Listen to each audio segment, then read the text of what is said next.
Quelle stratégie d'allocation pour 2013? Quelle valeur, quel secteur faudra-t-il privilégier? Vous vous posez la question et on va tout de suite tenter d'y répondre avec Thibaut François. Bonjour Thibaut.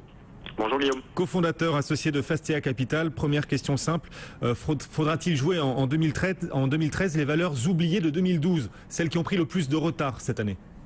Pas forcément. Il faut voir c'est vraiment du cas par cas. Je ne suis pas adepte de jouer les valeurs qui ont fortement baissé ou de vendre les valeurs qui ont fortement monté. L'idée, c'est vraiment de jouer les valeurs sur lesquelles nous avons des perspectives d'avenir qui sont intéressantes, qui sont sur des marchés dynamiques, qui ont des perspectives de croissance au-dessus de la moyenne. Donc l'idée, c'est vraiment ça, c'est vraiment de jouer les valeurs qui sont sur des bons trends et qui ont des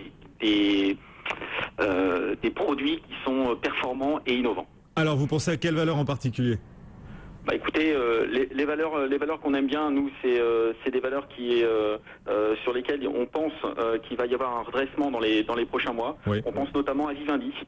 Vivendi, c'est une de nos valeurs fétiches dans les prochains mois, notamment parce qu'ils vont se recentrer sur les médias, avec des cessions d'actifs qui vont être assez importantes d'ici 2013.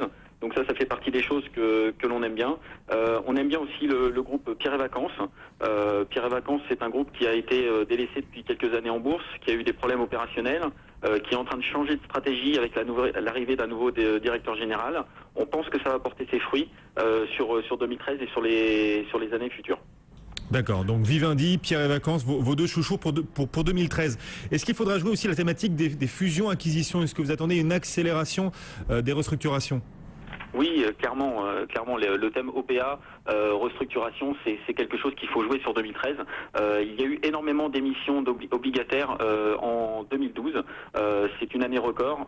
Donc clairement, les sociétés ont du cash, ont beaucoup plus de cash qu'en début d'année et ont un petit peu de visibilité sur l'année 2013. Donc on va chercher les valeurs qui sont plutôt opéables et le thème de croissance externe est un thème important pour 2013. Et quelles sont les valeurs les plus opéables? Alors, les valeurs opéables... Livrez-nous toutes vos recettes de 2013. Alors, nous, ce qu'on aime bien sur 2013, on pense que Esso, qui est une filiale à 82% de ExxonMobil, va peut-être se retirer de la bourse sur 2013. Ça fait partie des choses que l'on regarde attentivement. On regarde aussi la société Etam. Etam, il y a eu un rachat ils ont essayé la famille en fait a essayé de racheter il y a quelques années Etam à 35 €. Aujourd'hui, on cote 16-17 € sur le groupe Etam.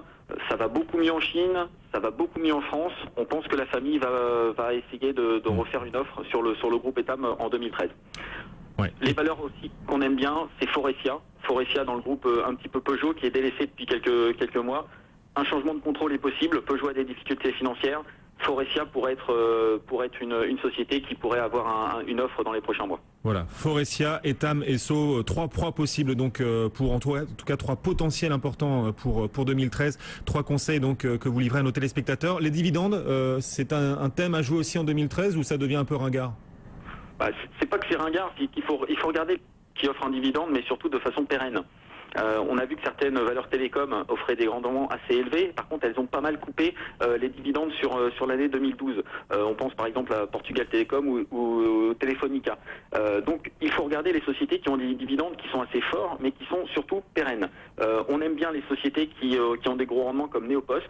Neopost a un peu de croissance, mais par contre a des marges extraordinaires. On pense que le dividende est pérenne et on pense qu'ils vont encore délivrer sur 2013. On aime bien aussi le groupe TF1.